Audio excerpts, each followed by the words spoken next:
you're back, Baltimore Bus, with Ledge, Rico. Ledge, give us a little bit of story about yourself. Tell the people who you are, what you do, where you from. Let's go. All right. So for all who want to know that, what's up, Baltimore Buzz? Let me say that. Be more. Challenge you to be more. You know what I mean? Yeah, I'm Raslidj, live and direct. I'm out of Washington D.C. originally, Southeast D.C. to be exact, and I'm most known for being the originator and creator of a style called Reggae music, which is roots rock reggae dancehall music linked with a strong DC pocket beat. So it's like you're hearing Bob Marley and Chuck Brown brought together. But that's what Raslidj Reggae Man do.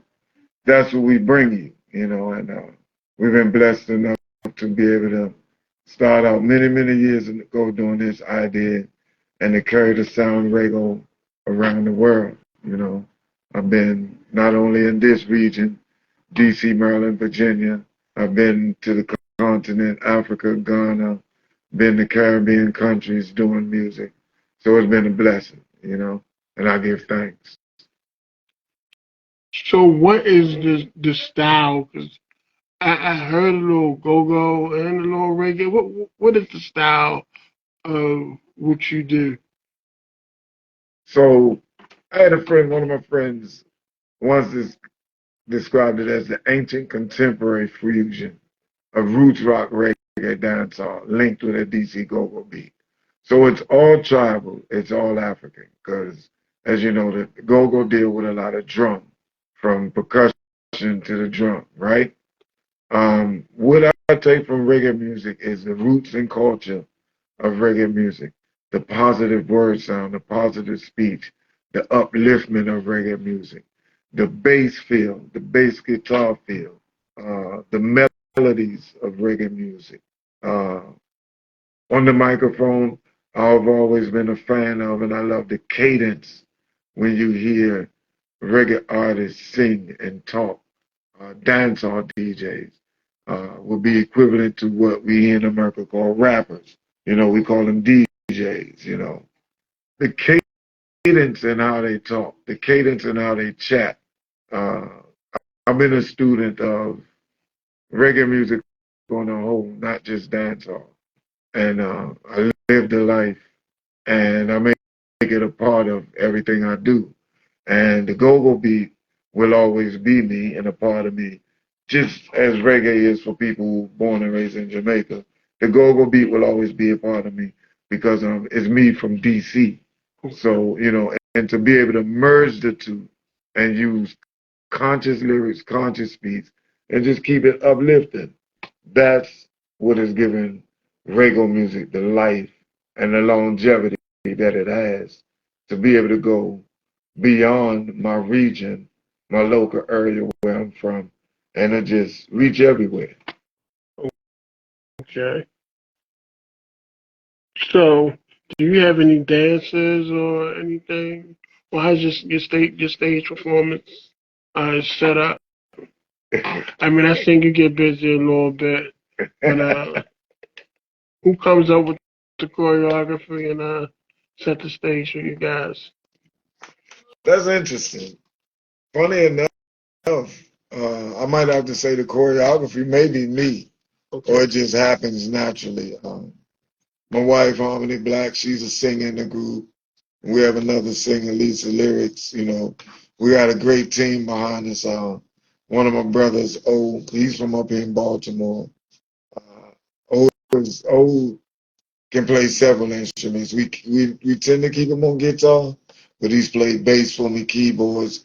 I have a great drummer, Miss Anita Malcolm, my Congo player, Slow Mo. That's my percussionist. And I got, my pick of a few bass players, Dwayne, you know, quite a few. And a few different keyboard players I use. So it's something to keep a tight unit together like that. That's one thing. And sometimes you have the musicians interchanging. I come up with the choreography now because reggae music is so different, and it's not just straight reggae. It's not just straight go-go. It's been hard to make its way or make its edge into music itself because it's its own genre. It's like its own subgenre. It's a hybrid genre of two musics.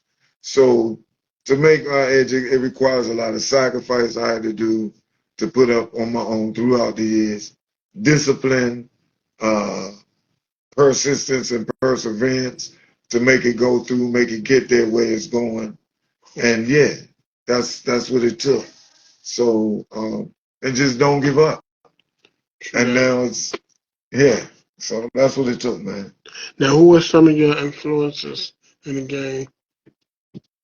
Early on, early on it's Stevie Wonder, but of course you have for me you have Chuck Brown. I'm coming from the funk era, 70s funk era, so a lot of funk era, funk music.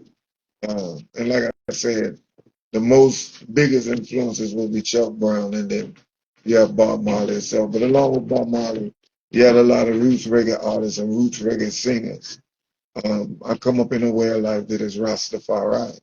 So everything that's dealing with Rastafari and music and the message that's in that, all of the artists, anyone you want to name, has been a like major influence and influencing me and going through with that.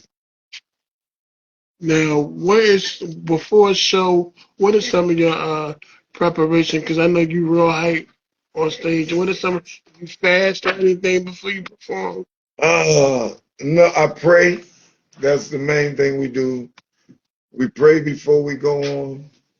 I don't know, my routine can change, but I know, for instance, like when I get booked for a show, um, it takes me a while before I rate the set list because I think about where the show is.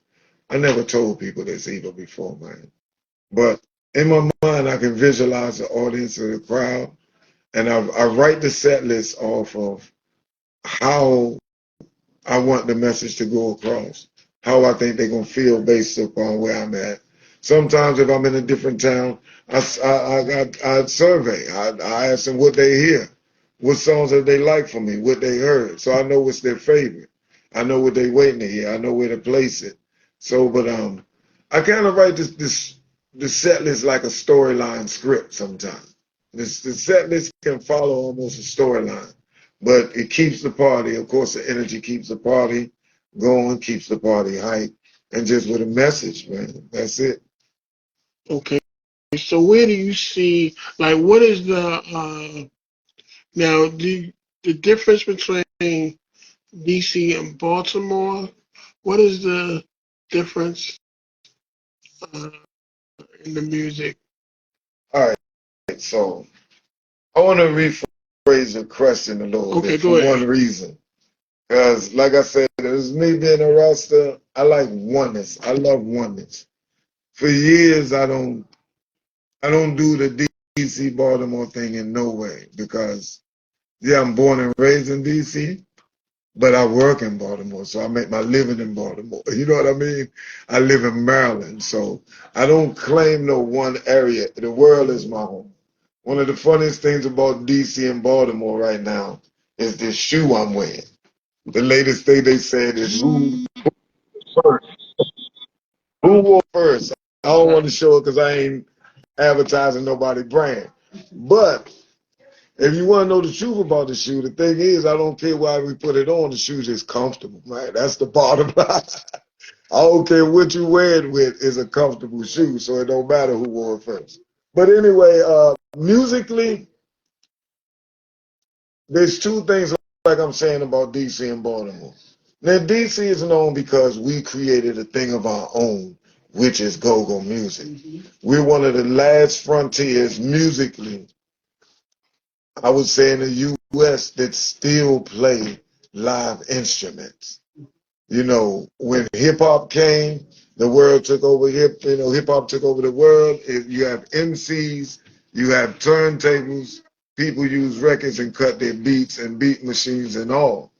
So that became, and hip hop had a major support system to carry that. And as they ventured out and spread out to every state, they didn't keep hip hop straight to New York or this and that. They made it available to everybody. So go-go is DC thing. But what I love about Baltimore, being in the city every day working. Um, a lot of my friends in DC gonna be mad that I'm saying this, but what has eluded us, I think, because of gentrification, is arts and entertainment. Baltimore is a wide open, in your face art city. Everywhere you come in Baltimore, there's murals. You can hear different music, different styles, different nights of the week. No matter what sector of the city in, is a bar or a club. You know, if rock is your thing, you're going to get some rock music. Hip hop, gospel, reggae, it's all here for you. If it's a live band, if you're a sound system, the city is big and it's spread out. So the artists here, if you're doing your homework, grassroots homework as an artist, there's a place to hone your skills really well in an art city like this. You know, you might have to take a small venue, a small bar, and really hone your skills as a band, as a rapper, as an MC, as a DJ. Hone your skills. Take you a night a week. We do that in DC too with go-go, but it's very saturated where the venues are less, you have more bands, so everybody don't get that. And when you're working with a band, you're working with a lot of people. Um, the brother before me was speaking about music and about sharing and about giving. To be doing music and arts, you have to understand two most important things, I think. And I've been doing this for years, man, years. I can't even count my years, you know what I mean? Since I was very young. I started out in theater, went from theater to being on stage in music. Two things that you have to have, man, even before you have perseverance and heart to do it. You have to have a connection and a love with God, the creator. I don't care what you call him, what you want to call him. I'm not going down that road with everybody. That's for you to decide who you serve, who you call his name, how you call it. That's not what I'm telling you, because that brings separation and division. You know, I'm just saying there is a higher power, however you connect with him and serve him. That's what gives you life. That's what gives you the power and the perseverance to continue in this. And you got to be a giver, as my brethren was stating earlier, because you give off far more than what you have in music, right, and trying to make it. Why do we do it? And the reason why the two go hand in hand, God and giving, because from the scriptures, those who have the music gift, we're the psalmists, like the book of Psalms. The singers went before the players of instruments, you see, and the damsels with timbrels followed after. So that musical gift we had, not everybody has that. Right. So we become messengers for the creator, man. Especially those of us who are writers and we have the ability and power to speak. Because your drummer gonna play a beat. Your guitar player gonna play a string or chord. It's gonna hit. That music is just like as we see as natural African people. That music gets us riled up. Yeah. Now, what are you gonna say as the talker with the man? Now that you got your community, your group, your tribe riled up, are you telling them let's go fight? Let's go kill? Let's go love? My brother got a program, Black Daddy. Let's go take care of our kids. You see what I mean? Right. Does it force a sister before me to sit down and write a book because of something in the vibration of the music that she heard? That she was able to gather everything and put it down like a poem. Well, she might not be singing. She might not be rapping. Her gift is in her pen to her paper. To tell that same story as you and I would be as rappers or talkers. Right. So that's why I say once we understand this mission in music, who we are in connection with the creator, it's not about how much we making, how much we not making. Right. It's not about the big hype of the crowd. I love the crowd. I played some phenomenal shows recently. It got some great. I love it. It's great energy. It's feedback, but our mission becomes greater than that. Right. With our words, and that's what keeps you going and persevering. If you don't have that, you're doing it for the wrong reasons, and that's when you see some of the greatest artists we know falter and fall by the wayside. Because you get your 15 minutes in the sun, you get your 15 seconds or whatever to shine. How do you extend your 15 seconds to make it 30 seconds, 45 seconds, 60 minutes, and like the second hand on the clock, keep going around and around?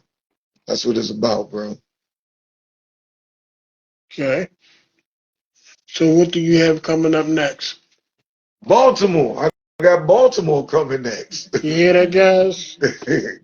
Fortunately, the timing of this interview is perfect. September 28th, and I believe it's funny because I saw it driving here.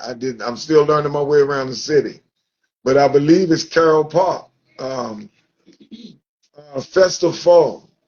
Festive Fall is brought to you by Trenchtown Productions. And they got a thing going on. It's myself, Kenyatta Hill. Kenyatta Hill is the son of Culture Joseph Hill, Okay. very famous reggae artist, Roots and Culture. Kenyatta Hill, I believe he may even reside in Baltimore now. But there's myself, Kenyatta Hill. There's another reggae artist from Jamaica that's coming, Luton Fire. Luton Fire is on the show. So all of this is happening September 28th. I believe it's Carroll Park. Y'all can look on my page later. My Facebook, my social media, Raslidj, Raslidj, and then it's Reggo, Regg, capital Go, Reggo Music. It's called Reggo because it's reggae linked with go-go.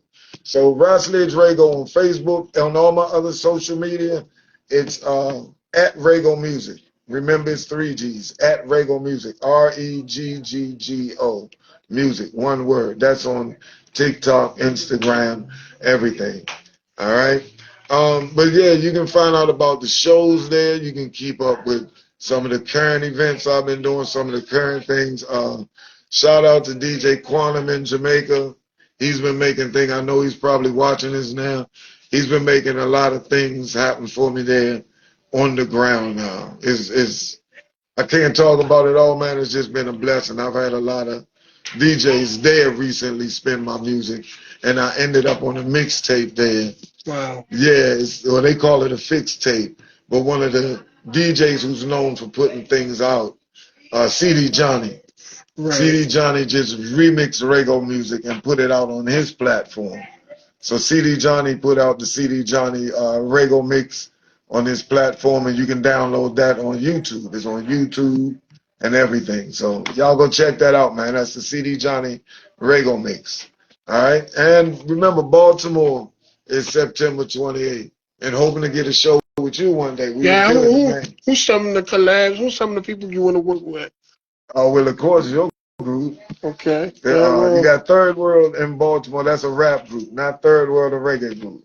I played on shows with them. I was on a show with Third World, a reggae group, earlier this summer in Charles County. I don't know, man. Whoever I'm blessed to perform with, a weird thing happened the other day on a show that I was at in Reston, Virginia.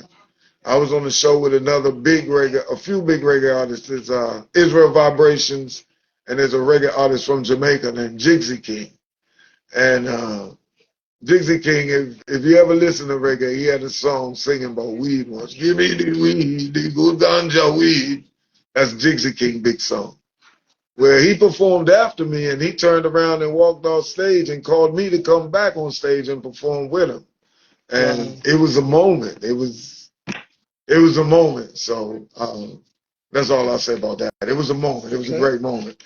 So things are always happening, man. And I just take it like how I'm blessed with it. If it's meant to happen, if it's meant for me to collab with someone and do something, that's for a purpose and for a cause. Right. To reach a greater state, a greater audience, and reach more people, man. That's just how I see it, you know. Gotta go with the vibes. All right. So tell everybody how they can reach you and get music. how they can reach you in some of the music. So the music is on, I know if you could look up Regg Music, again, it's 3Gs. It's right here. See the logo? That's the logo. Oh, y'all got to get the merchandise too. I'm always doing merchandise, man. I got keychains out there. I got towels. Is my towel with me? Check out my towel. I make all of this stuff too in my basement, man. This is the Regg towel right here. Right? You know what I mean? So I make, I keep merchandise going to support myself and to support the band. So yeah, you see it's 3Gs. Reggae, 2Gs for reggae, 1G for go-go. Raslidj Reggo. And that's how you look it up. Reggo, right? Raslidj Reggo, man. And you look it up, and like I said, I'm on social media at Regg Music. And you can find that music on YouTube, iTunes. I got a song called All to the East that's they're calling the official theme song for repatriation. You know what I mean? They said that when I went to Ghana. Black Santino, who's the repatriation for the Rastafari Council of Ghana, he took the song and made it the official theme song for repatriation. So it's like an anthem now, All to the East. It names all the country in Africa and it just talk about going back, repatriating. Yeah, a lot of music, man. Night Nurse, all of those good songs. So look it up. You can find it on iTunes. What is it? Spotify, Amazon, CD Baby. If you just want to listen to it, YouTube. So on all digital platforms. All digital platforms. All right. Last thing I'm going to say is Baltimore Buzz like Regg Music. Baltimore Buzz to the world, all right? Y'all keep tuning in to Baltimore Buzz and y'all keep up what's happening to all the arts and entertainment right here in the city, and you'll get that information straight from Baltimore Buzz. Raslidj Reggo. Peace. I'm out. One love. All right. See you next week.